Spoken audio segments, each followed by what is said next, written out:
संभ्रभुक्षामि कृतं येन पुरा द्विजा कसद कासे पुरे रम्ये हास्विदिपोत निर्धन। अरे देखो ना, इन लोगों ने भाव से भगवान को बजाना, इनके सब दुख दूर हुए।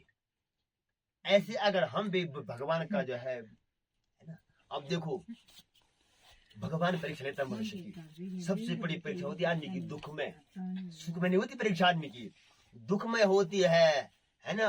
दुख आ गया और हम उन्हें पकड़े बिदरा दिया चल अब कर दो मैं तेरी पूजा, फिर मैं तेरा कौन दुख तेरी ये मैं तेरी पूजा करने और मैं दिया जलाने में बंद कर ली, यहाँ तक मैं जलाने में छो। अरे यो बंदा जो भरती होण गए और उसने जो है वो फेंक दिया बाहर, भरती थी मैं ते बोलो हेमा तो दे अब तो बैठ हो इधर पे। हाँ तो मैं यही बोल रहा हूँ, ऐसा नहीं करना है। भगवान जो है दुख में सबसे ज्यादा परीक्षा लेता है।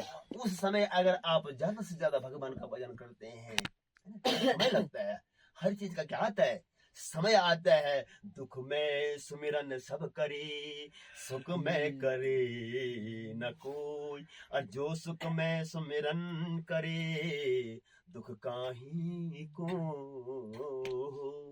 हम लोगों की एक बड़ी भिन्न है। हम भगवान तभी बचते ना जब हम दुख हो।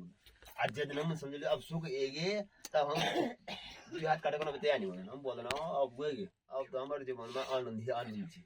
और आज दुख आया नहीं, ये हमारा क्यों बोलियो भगवान की ऐसा नहीं करना है। भगवान का नाम दुख में सुख में आप संभाल ले तो कोई कष्ट नहीं, कोई दुख नहीं।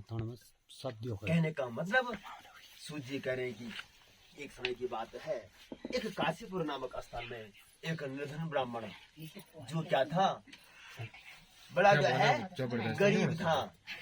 अब देखो एक होता है गरीब और एक होता है दरिद्र। हम समझता दरिद्र ये मोकुशु नहीं, दरिद्र दरिद्र उसको नहीं बोलते हैं। दरिद्र तो वो है जिसकी तृष्णाएं क्या है, वो दरिद्र विशाल तृष्णा। जैसा तुम दो धन भी नवा धुन भी नवा वो और मेघ भी नवा गौर भी नहीं बोलन तब भी तेज सूची, तब भी उसको जो है प्रभाव नहीं है।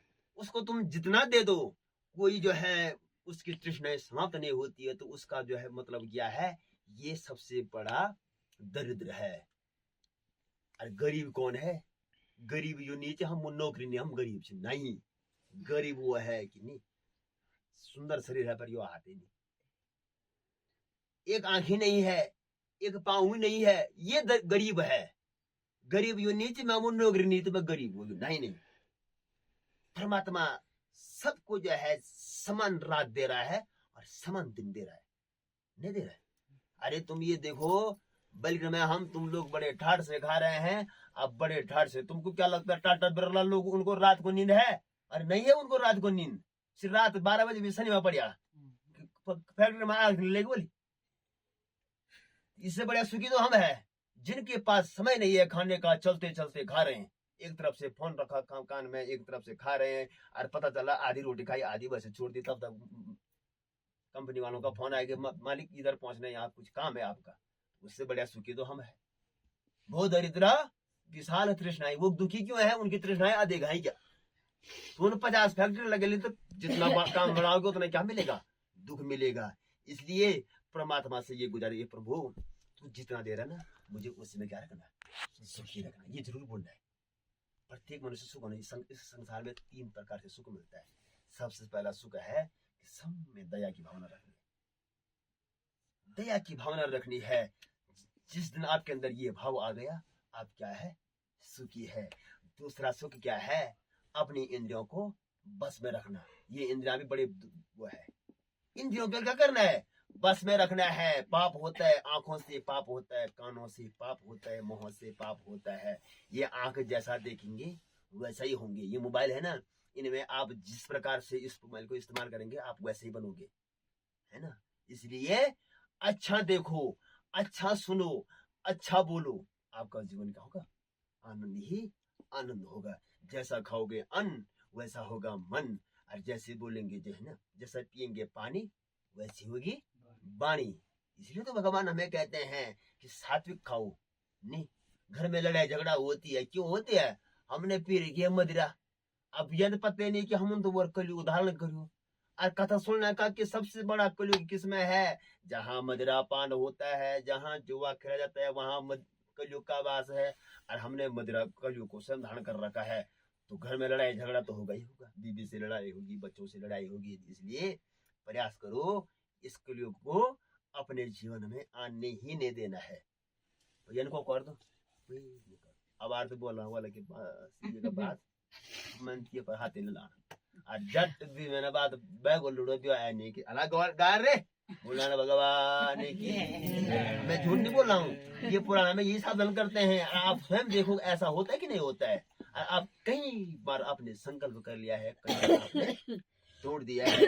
कहने का मतलब कथाएं तो मैंने बोल देना बात सुन चुके हैं, लेकिन इसका निचोड़ क्या है?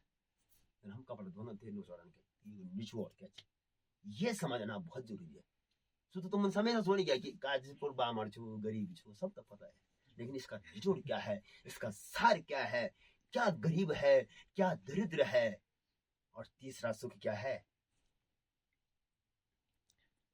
भगवान से ये गुजारिश करने की, प्रभु तू जितना दे रहा है मुझे उसमें सुखी रखना है। और ये चीज हमेशा बोलने की, ये काम जो कर रहा है वो कौन कर रहा है? परमात्मा कर रहा है। किसी ने बोल दिया अरे बाबा बधाई जी मकान मतलब बहुत बड़ा, हाँ मैन बड़ा है ना, नहीं ऐसे नहीं बोलना यार। प्रभु की कृपा से सब ठीक भाई। गाड़ी लाए ना, अरे बधाई जी बे लड़का गाड़ी ले गया, हाँ न तो नहीं ले तुम तो क्या लाओ, नहीं ऐसा नहीं बोलना है। कई लोग बोलते हैं ऐसे, मैंने सुना है ऐसे बोलते हैं अक्सर बने है ना। तुम ये था समझ या नहीं रोन, कई लोग बोलते हैं ऐसे, सच बोलना मैं ऐसे मद में नहीं आना है जिनको ना। हाँ प्रभु की कृपा से बधाई जी लड़का था बारे में अतने तुम्हारे मन में बेल उड़ता रहो,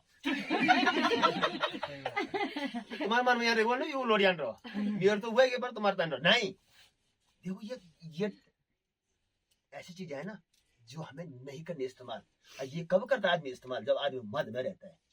ये मद वाला आदमी करता है ऐसे। मद मतलब अभिमान, इसलिए अभिमान को आने ही नहीं देना है। जहां आदमी झुक के रहेगा और परमात्मा को बस किसी भी काम को कर रहा है, परमात्मा को जरूर नाम बोलना, बस आपके जीवन में आनंद ही आनंद है। उस ब्राह्मण को जो है कि भगवान ने बूढ़े ब्राह्मण के रूप में कहा कि तुम ऐसा करो, सत्यनारायण का व्रत रखो, ये तत्काल ही सुख को देने वाला है। बस उस ब्राह्मण ने वो बात गांठ बांधी और फिर क्या कि तथा प्रातः समुत्थाय सत्यनारायणं व्रतं करिष्यामि इति संकल्प भिक्षार्थं मगमद द्विजः। और फिर देखो, तुमने देखा होगा जब आप मन से किसी को याद करते हैं ना, तो हमेशा कभी नोट करना आप इस चीज को, किसी को आप मन से याद करो, या तो उसका तुरंत फोन आएगा या तो वो सामने दिखेगा, है ना।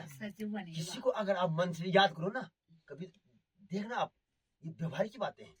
किसी को अगर आप मन से याद दिल से, तुरंत या तो फोन आएगा उसका या तो उसके सामने दिखेगा। नहीं बोला तुम ये दीदी बोला अभी मैं तेरी चला वाला अभी तुमने दिखाने वाला अभी तेरी फ्यूचर हम लाना वाला तेरी उम्र बड़ी है। या कभी कभी आप आपस में बात कर रहे हैं और लड़के को ही याद कर रहे हैं, या जो है कि मतलब पति को ही याद कर रहे हैं, पति मैंने बाहर है ना याद कर रहे हैं, तो उस बीच सीधे फोन आ जाता है और बोल दिया बीवी अभी मम तुम्हारी छुछा लाना का, हाँ तुम्हारे कहते आयु बता लंबी हुई भाई तुम्हारे तुरंत फोन है। वो आयु लंबी कैसे हुई? आपने मन से याद किया। ऐसे ही अगर आप भगवान को मन से याद करो, देखो अब कैसा प्रेम कैसा करना चाहिए। देखो ये भी एक टॉनिक की बात है। प्रेम बल ऐसा करना चाहिए जैसे एक माँ बेटी से करती है। जरा माँ को पूछो वो अपने बेटे से कैसा प्रेम करती है। बेटो नहीं भी जानो ना, सुनी जानो क्या, लेकिन माँ उससे फिर भी क्या कर रही है? प्रेम कर रही है ना। वो माँ के लिए कई चीजें बोल रहा है, लेकिन वो माँ फिर भी देखो कैसा है। पूछेंगे माताओं को कैसा रहता है इनका हृदय। वो फिर भी अपने बेटी को जो है क्या करती है, और क्या बीतेगी उस माँ पर जब वो बेटा जो है अपनी माँ को माँ नहीं बोलता है, पिता को पिता नहीं बोलता है, और उन्हें जो है एक से बातें सुनाता है। इससे बड़ा दुख तो मेरे देखने में कुछ नहीं। आप कुछ भी कर लो। इसलिए भाई ये कथाएं हमें क्या करती है? सावधान करती है। अरे हम देवालय में जाते हैं, तीर्थों में जाते हैं भगवान की ढूंढ में, हमको ये पता ही नहीं हमारे तो असली भगवान हमारे घर ही में, आज यही बेटा मना तो होगी, लोग अपने बच्चों को संस्कार गलत दे रहे हैं, है ना। जबकि ये संस्कार ऐसा दो ना कि सबसे बड़ा भगवान तो जो है माँ और पिता के श्री चरणों में है ना। जब रहना नहीं संसार में, 2 दिन जिए तू क्या जिए, जब तक रहे तेरे माता पिता, सेवा न उनके कर सका, अब जाके हरिद्वार में तर्पण किए तो क्या किए। अरे जीते जागते तो उनकी सेवा नहीं की, और मरने के बाद दुनिया को दिखाने के लिए कुछ भी कर लो आप, कुछ नहीं मिलने वाला। वो माँ ऊपर से बोलेगी बेटा तो आज कुछ भी कर ले, कुछ नहीं मिलने वाला। इसलिए ये कथा में क्या करती है भाई, सावधान करती है। मैं इसलिए तो कह रहा हूँ कथाएं आप कई बार सुन चुके हैं, लेकिन इसका जो निचोड़ क्या है, वो निचोड़ यही है। अरे असली बात यह है मेरी माँ, सबसे बड़ा भगवान हम ही लोग मच, वो तुम और हम मच भगवान वा। हम लोग बोल रहे ना भगवान कौन से, अल्लाह नहीं, भगवान तुम और हम में है। सुया तत्र तुम कभी राम देख, खाली सुनी ना कि राम था, सुना है केवल कृष्ण था, लेकिन वो माँ ही है जो तुम। अरे क्या लगा तुम्हें, तुम ही माता ये जो है राम को प्रकट कर सकती है आज भी, और कृष्ण को प्रकट कर सकती है आज भी, ध्रुव प्रहलाद को प्रकट कर सकती है आज भी। लेकिन क्या करना पड़ेगा, माँ को संयमता रखनी पड़ेगी, है ना। कैसे संयमता, जैसा अन्न खाओगे वैसा मन होगा, जैसा आप अपना शरीर रखोगे, ये शरीर क्या है, इसको पवित्र रखना पड़ेगा, जैसे सीता ने रखा था अपना शरीर पवित्र, तब जाके आप जो है राम और कृष्ण को प्रकट कर सकते हैं। और शरीर की शुद्धि नहीं है, और तब तुम सोच रहे हैं कि राम प्रकट हो, वहां से राम नहीं, वहां से रावण प्रकट होगा, वहां से जो है कुंभकर्ण प्रकट होगा, वहां से दंत वक्र शिशुपाल प्रकट होंगे, वहां से तुम राम, और तब तुम सर पटकेंगे। ये दुष्ट का वो पैदा, उस दुष्ट को पैदा करने वाले हम लोग हैं। क्यों, हमने अपने शरीर की शुद्धि नहीं रखी है। ये पुराण हमें सावधान करते हैं। बुलाना भगवान की, इसलिए जो है